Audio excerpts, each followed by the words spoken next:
Всем привет! В этом видео вы узнаете, как вылечить кашель с помощью домашнего сиропа из инжира.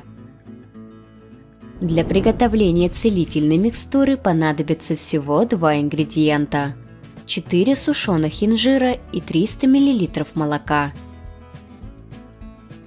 Вскипятите молоко в металлической посуде. В кипящее молоко погрузите плоды инжира.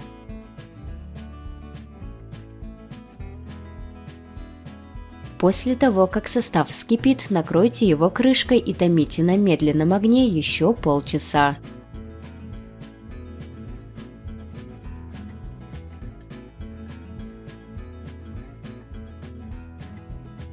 Снимите с огня и дайте средству настояться в течение часа. Напиток должен получиться бежевого цвета со сладким вкусом. Принимайте микстуру 3 раза в день по 100 мл в теплом виде. Цельные кусочки инжира тоже следует употребить. Курс лечения от 1 до 5 дней в зависимости от запущенности недуга. Данный сироп обладает прекрасным отхаркивающим и противовоспалительным действием. Он поможет устранить остаточный кашель и восстановить легкие после болезни.